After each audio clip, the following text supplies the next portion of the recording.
Providence Magazine, toujours là pour vous informer à temps réel.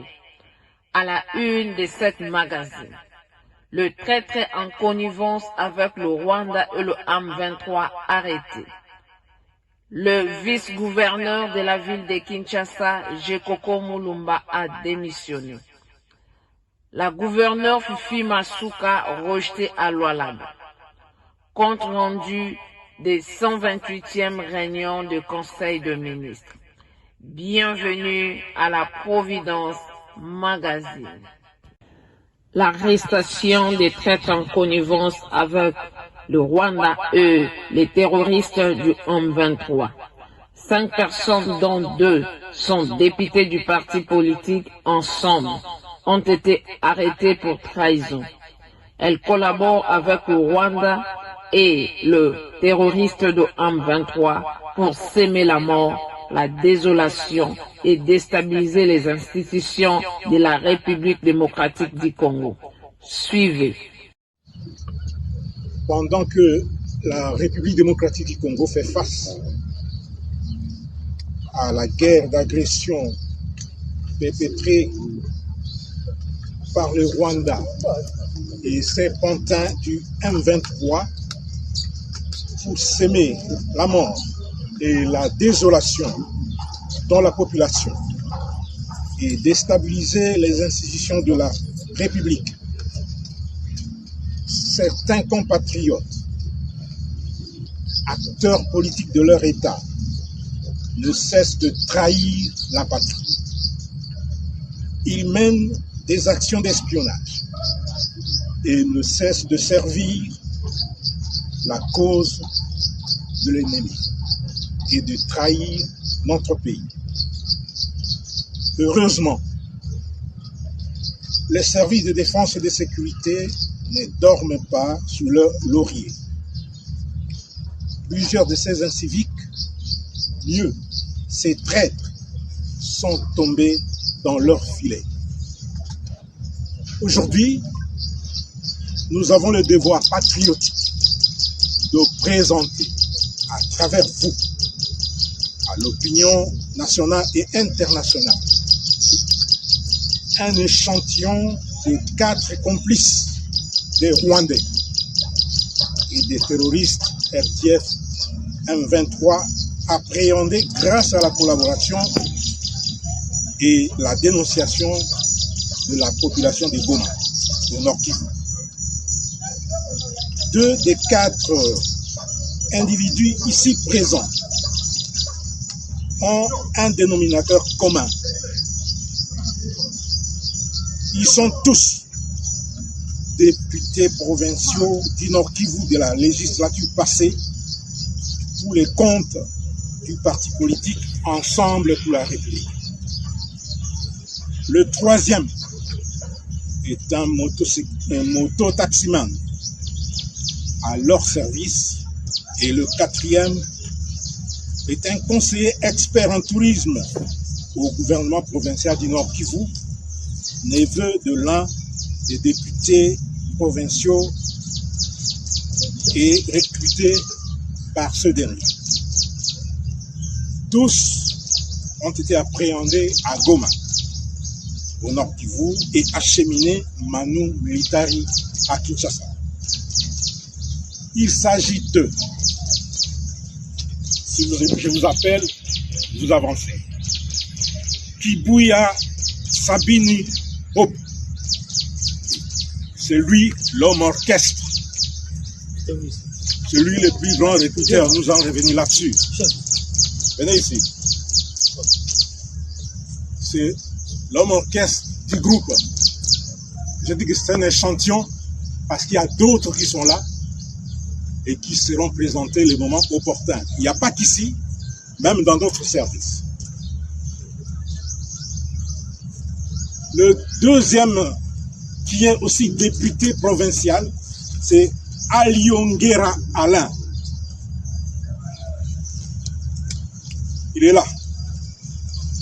Et nous allons vous les détailler par la suite. Le 3e, c'est Imani Baibika Gabriel.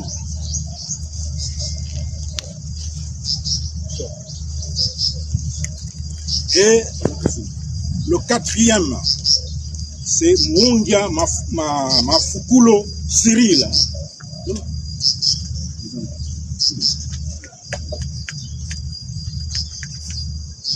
Le cinquième individu, originaire du Sud Kivu et arrêté à Goma, lui, il sera libéré faute de preuves.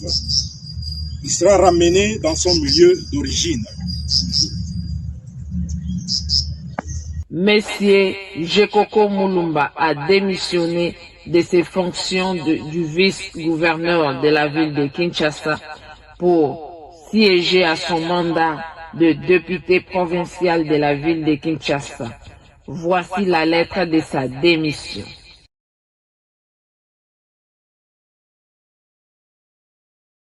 La gouverneure de la ville de Lualaba, Fifi Masuka, est rejetée par la population pour un nouveau mandat comme gouverneur de la province de Lualaba. Suivez. La Luanzambi ne soutient pas la candidature de Madame Fifi Masuka. Elle a fait son temps, elle a fait ce qu'elle pouvait faire. On ne peut pas aujourd'hui soutenir encore ça. D'autant plus que je voulais être clair par rapport à ce sujet là-bas. Le chef de l'État, je répète encore, le chef de l'État dans son discours était clair. Je ne peux pas retourner ou bien faire commettre les erreurs du passé. C'est très important la phrase là-bas. Que dit la Constitution dans son article 198? La Constitution stipule ceci, que le gouverneur et son vice-gouverneur sont élus pour un seul mandat, renouvelable une seule fois. Or, dans les cas d'espèce, Madame Fifi Masuka a participé aux premières élections de 2016 en 2018. Ils ont géré avec comme co-initié du gouverneur Mouyej. Ils ont terminé le premier mandat et le deuxième mandat de 2019 jusqu'en 2023. Et aujourd'hui, ce sont les deux mandats par rapport à la Constitution. Il a vidé ces deux mandats et elle ne peut pas, même elle est là, elle ne peut pas espérer encore gérer la province du Lualaba et tout ça.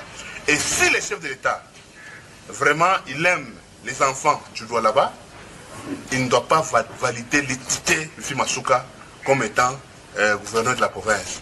En ce moment-là, non seulement qu'il va énerver l'esprit de la Constitution, mais il va aussi énerver la population du Lualaba, parce que les vivre ensemble du Lualaba, parce que vous êtes sans ignorer que Madame Fifi Masuka n'a pas mis ensemble les enfants du Lualaba. Et les communautés du Lualaba sont très désirées autour de lui.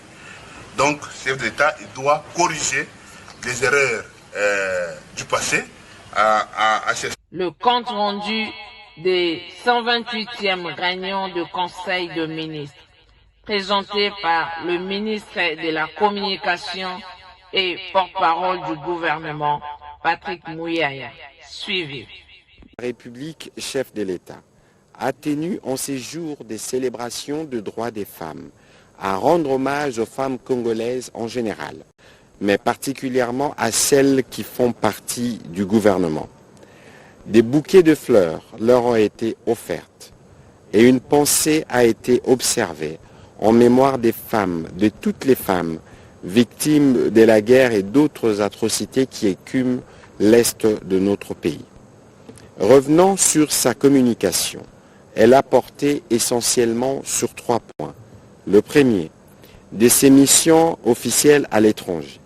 Le président de la République a évoqué les missions qu'il a conduites du 28 février au 5 mars 2024, successivement à la République d'Angola, au Qatar en passant par le Royaume de Belgique et en Antalya, en Turquie, où s'était née du 1er au 2 mars la session annuelle du Forum d'Antalya sur la diplomatie présidée par son homologue Recep Tayyip Erdogan. À Luanda, première étape de sa tournée officielle, le président de la République s'est entretenu avec son homologue João Lourenço, médiateur désigné de l'Union africaine dans la résolution de la crise sécuritaire et diplomatique qui sévit entre notre pays et le Rwanda.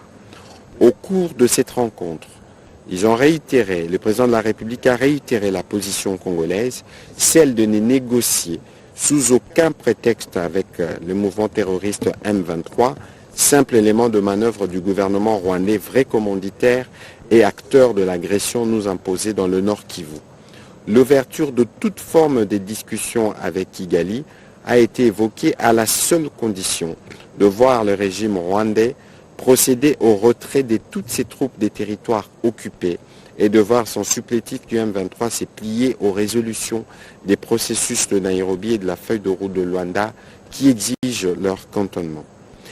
À Bruxelles, première étape de son itinérance en dehors du continent, le président de la République a eu le privilège de s'entretenir avec le Premier ministre et chef du gouvernement belge Alexander De Croo, avec lesquels il a échangé sur des sujets d'intérêt commun, en particulier ceux ayant trait à la coopération belgo-congolaise, mais également sur l'accord récemment signé entre l'Union européenne et le Rwanda portant sur les minerais stratégiques. Accord contre lequel le président de la République a eu à réitérer son indignation, tant qu'il se veut une caution de l'attitude belliqueuse et du pillage auquel s'adonne depuis bientôt 30 ans le régime rwandais sur le sol congolais, principalement dans les provinces du Nord et du Sud Kivu. Au cours de cette visite officielle qui s'est conclue par un entretien avec le roi Philippe de Belgique, le président de la République s'est aussi entretenu avec les groupes des ambassadeurs des États membres de la Communauté économique des États de l'Afrique centrale accrédités auprès de l'Union européenne.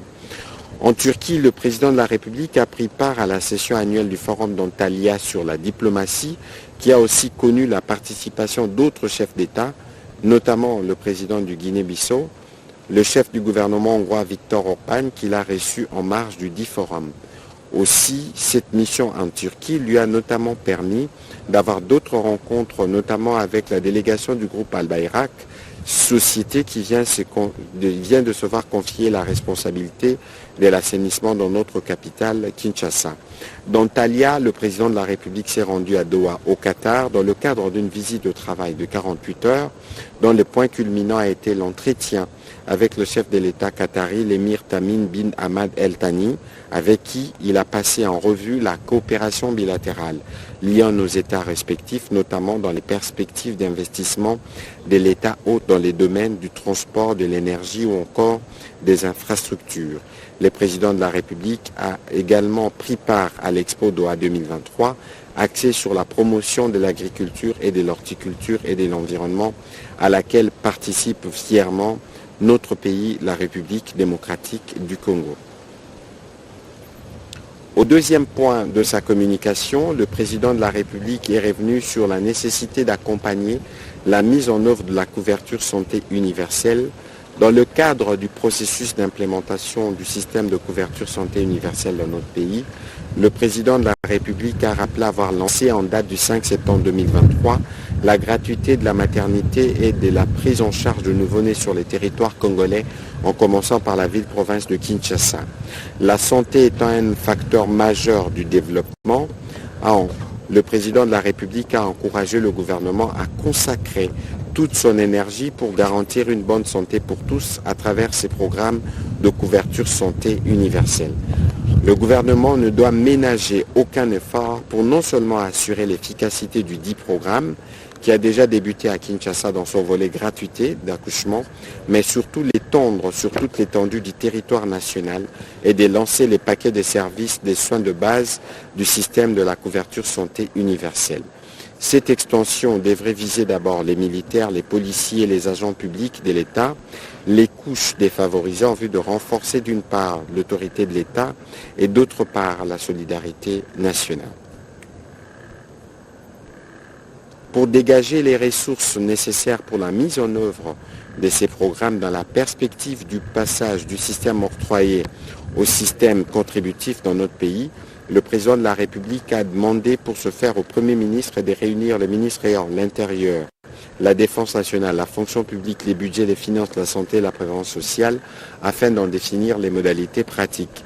La coordination de la couverture santé universelle est appelée à se déployer très rapidement dans toutes les 26 provinces de la RDC pour sensibiliser les institutions et prestataires provinciaux à intégrer les systèmes de couverture santé universelle et ainsi répondre efficacement aux attentes de la population en garantissant l'objectif de la santé pour tous par l'accélération de la mise en œuvre du processus devant permettre à tous de se conformer à la loi sur les principes fondamentaux relatifs à la santé et à tirer les avantages qui en découlent au profit de la population.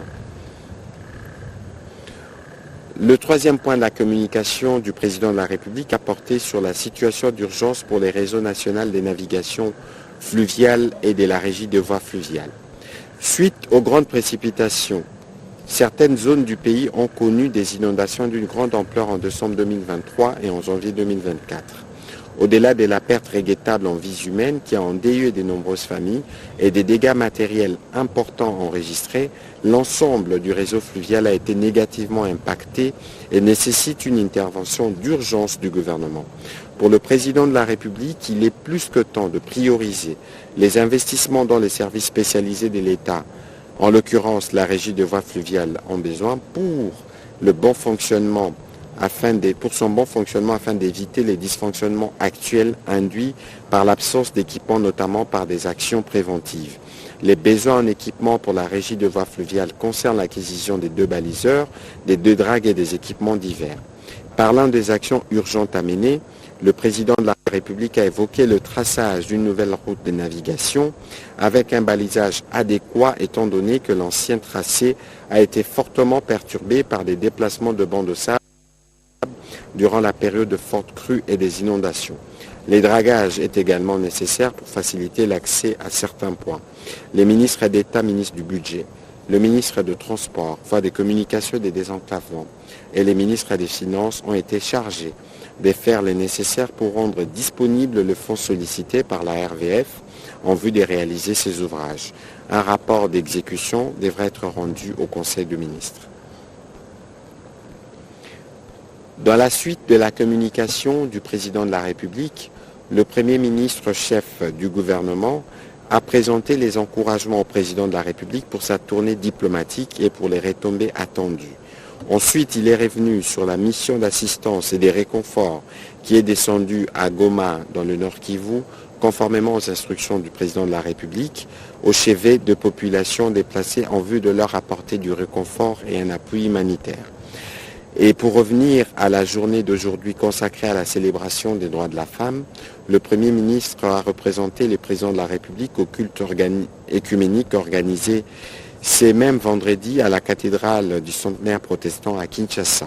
Si la thématique internationale est investir en faveur de femmes, accélérer le rythme, la thématique nationale quant à elle pour l'édition 2024 porte sur l'accroissement des ressources nécessaires en faveur de femmes et filles dans la paix pour un Congo paritaire.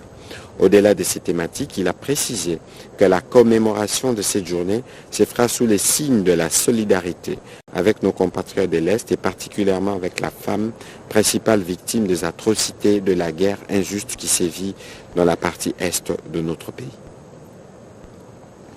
Au deuxième chapitre du Conseil des ministres de ce jour relatif aux points d'information, premier point, État et administration du territoire. Le vice-ministre de l'Intérieur, faisant l'intérim du vice-premier ministre, a présenté au Conseil les rapports sur l'État et l'administration du territoire national. Au cours de la semaine qui s'achève, l'état d'esprit de la population a été marqué par l'appel de l'opinion aux autorités de continuer à renforcer la montée en puissance de nos forces de défense et de sécurité, au regard des résultats mitigés récoltés au travers des appuis bilatéraux et régionaux dans la sécurisation de nos frontières dans la partie est du pays. Le souhait exprimé par une importante partie de l'opinion nationale en rapport avec les élections des sénateurs, gouverneurs et vice-gouverneurs de province, de voir ces élections aboutir au choix des personnalités vouées au bien-être de population et le développement du pays. La persistance de la dépréciation de la décote de la monnaie nationale face à la devise étrangère entraînant la perte du pouvoir d'achat des gains petits et la hausse de denrées de première nécessité.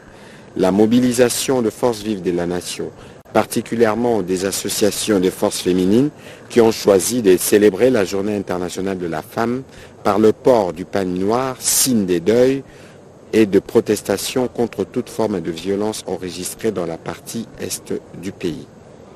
L'accueil favorable de l'opinion consécutif à la signature de la Convention entre la République démocratique du Congo et le gouvernement qatari accordant le droit de trafic aérien à la compagnie Qatar Airways dans les secteurs de transport. Et enfin, la satisfaction de l'opinion due à la signature par le chef du gouvernement de 3 décrets relatifs à l'organisation du secteur de la protection civile et du corps des sapeurs-pompiers. Au chapitre politique, le vice-ministre de l'Intérieur a fait état des troubles à l'ordre public enregistrés en faveur ou contre les candidatures des gouverneurs et vice-gouverneurs de province, principalement dans le Haut-Katanga, le Kasaï central et le Kasaï oriental. Le vice-ministre de l'Intérieur a également présenté au Conseil le rapport relatif à la mission d'assistance aux déplacés dans le Nord Kivu. Il a indiqué que des statistiques des déplacés se chiffrent à ce jour à près de 2 405 944 personnes, représentant plus de 90 329 ménages, parmi lesquels 600 blessés. Il a terminé sa communication en revenant sur la situation aux frontières. Toujours sur ces chapitres sécuritaires, le vice-premier ministre, ministre de la Défense nationale, a présenté au Conseil la situation opérationnelle du pays, aussi bien à l'est qu'à l'ouest de la République démocratique du Congo. Nos forces de défense et de sécurité s'emploient également à venir à bout de l'activisme des terroristes ADF-MTM dans les secteurs Soukola 1 Grand Nord et en Ituri, selon de sources concordantes de l'État islamique qui menace de leur couper la bourse en cas d'accalmie, ainsi que la récurrence des incursions des groupes armés communautaires, notamment les Codeco et Zaïre dans la province de l'Ituri. À l'ouest, il s'observe une accalmie en dépit de quelques cas d'incursion des insurgés Mobondo dans la province du Maïndombe et dans la commune urbano-rurale de Malekuville, province de Kinshasa. Le vice-premier ministre, ministre de la Défense, a présenté aussi au Conseil toute la situation opérationnelle en signalant la détermination appuyée de forces de sécurité et de défense en vue de préserver en tout temps et en tout lieu l'intégrité du territoire national. Le ministre d'État, ministre du Développement rural, a présenté au Conseil le rapport de la première phase du projet de renforcement des infrastructures socio-économiques de base dans la zone centre du pays. Il a, à cet effet, indiqué que l'objectif global du projet est de contribuer à l'amélioration de conditions socio-économiques et sanitaires de 5 provinces, de l'ex-Kasaï spécifiquement. Le projet devra assurer durablement l'accès de la population à l'eau potable, à l'assainissement, à l'éducation de base et aux soins de santé primaire et contribuer à créer des conditions favorables à la promotion de l'investissement privé dans la zone d'intervention du PRIZ. Conçu pour la mise en œuvre du plan de développement de la RDC de 2011 à 2015 DCRP, le projet PRIZ a démarré en juillet 2014 pour une durée initialement prévue de 5 ans avec la signature de l'accord pour un budget total de plus de 158 millions de dollars américains.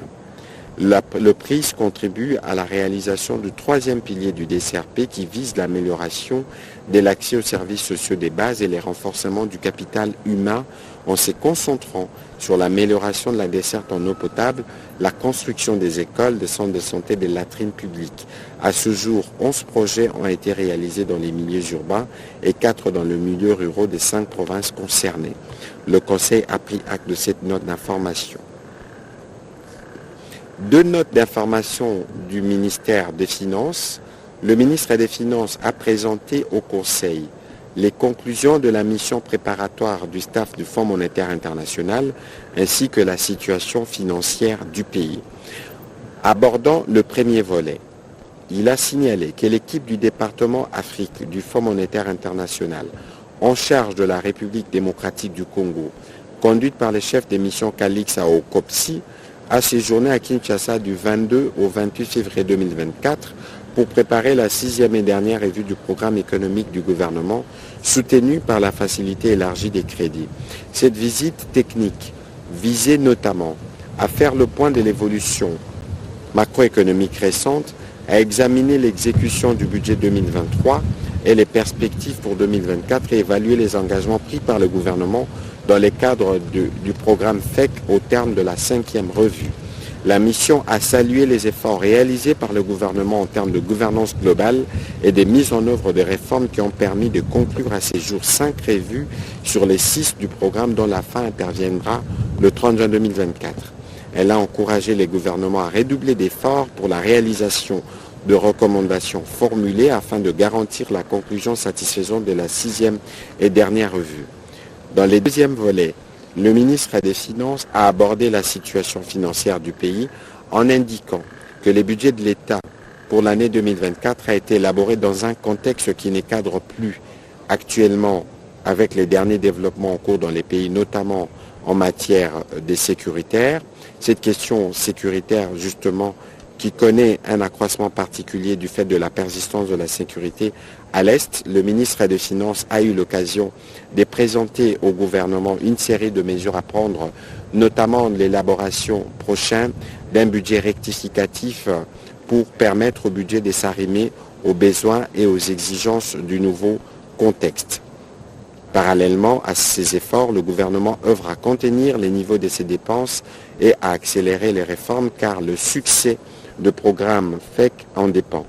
C'est ainsi qu'une série d'orientations et de décisions et un caractère urgent ont été préconisés tant pour les dépenses que pour les recettes publiques. Les conseils ont pris acte de ces deux notes d'information. État des lieux de la réforme de l'inspection générale du travail. La ministre de l'Emploi, Travail et Présence sociale a présenté aux membres du Conseil l'état des lieux de la réforme de l'inspection générale du travail. Rappelant l'adoption par les conseils de ministres du vendredi 2 octobre 2020 du projet de réforme de l'inspection générale du travail, elle a indiqué que cette réforme s'articule autour de 4 axes, à savoir les recrutements, la formation, les déploiements et l'équipement. Les actions réalisées à ce jour sont les recrutements de nouveaux inspecteurs et contrôleurs du travail, ainsi que les agents de l'administration de l'inspection générale du travail, la formation initiale, les déploiements et l'affectation de nouveaux inspecteurs du travail. La ministre du Travail, Emploi et Prévoyance sociale a terminé sa présentation par présenter certains défis liés au plein succès de cette réforme qui requiert de moyens financiers conséquents. Le Conseil a pris acte de sa note d'information. Relance des activités de la saison agricole B dans les 3 brigades de jeunes. Les ministres de la Jeunesse, Initiation à la nouvelle citoyenneté cohésion nationale, a présenté la note d'information relative à la relance des activités de la saison agricole B dans 3 brigades des jeunes. Ces projets visent l'amélioration de compétences de jeunes œuvrant dans les secteurs de l'entrepreneuriat local ou désirant de s'y investir, l'encadrement de la jeunesse et la création d'emplois dans les secteurs agricoles. Les 3 brigades agricoles des jeunes concernés sont celles de Bombé à Kinshasa-Maluku, de Moine à Kisende au Congo central et de Njimba au Kwilu. Cette action va contribuer à stimuler les développements économiques et la stabilité sociale en créant des opportunités pour l'emploi de jeunes à travers l'agriculture, tout en développant des chaînes de valeur sur toute l'étendue du pays. L'innovation porte sur l'approche des formations de compétences axées sur le marché, les méthodes d'irrigation et de fertilisation, la gestion de projets ainsi que son élaboration sont tous des éléments compris dans une approche holistique de développement des chaînes de valeur. Le Conseil a pris acte de cette note d'information. Avant de boucler ces chapitres sur les points d'information, le président de la République a accordé spécialement la parole au ministre des Affaires sociales qui a conduit la mission humanitaire du gouvernement élargie aux députés nationaux la semaine qui s'est achevée dans le Nord Kivu. Ces derniers a présenté au Conseil le rapport de cette mission humanitaire qui peint une situation humanitaire préoccupante suite à l'arrivée sur des sites des milliers de déplacés venus notamment des Saké et des collines environnantes dans la province du Nord Kivu, fuyant les affrontements entre nos forces et les Rwandan Defense Forces. 3 objectifs étaient poursuivis au cours de cette mission. D'abord, apporter les réconforts du gouvernement à ces populations, ensuite déployer l'assistance humanitaire et enfin identifier les actions à mener pour améliorer la situation des populations déplacées.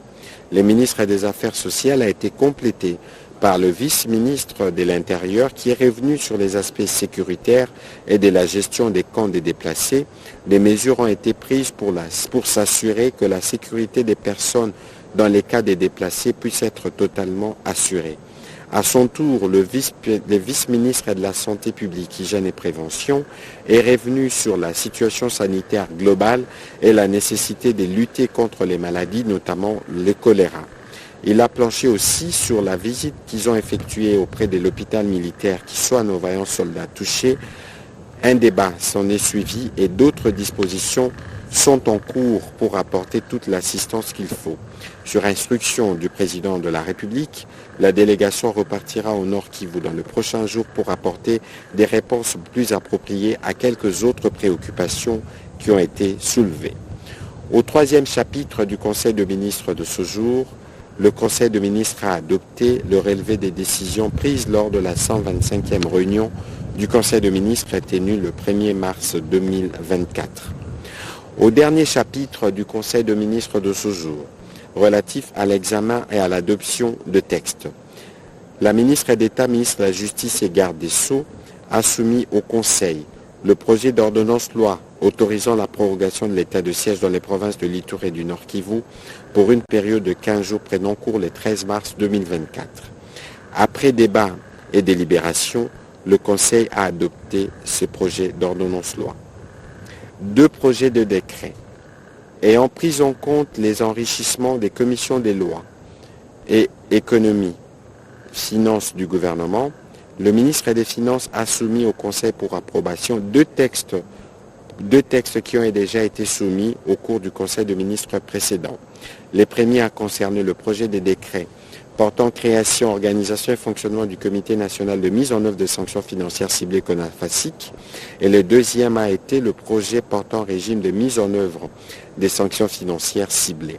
Le ministre des Finances a rappelé que la signature de ces deux textes permettra à la République démocratique du Congo non seulement de réaliser les actions de résultats immédiats 10 et 11 liées aux recommandations 6 et 7 du GAFI, mais également de solliciter en octobre une rénotation auprès du GABAC, organisme régional du type GAFI qui avait évalué notre pays.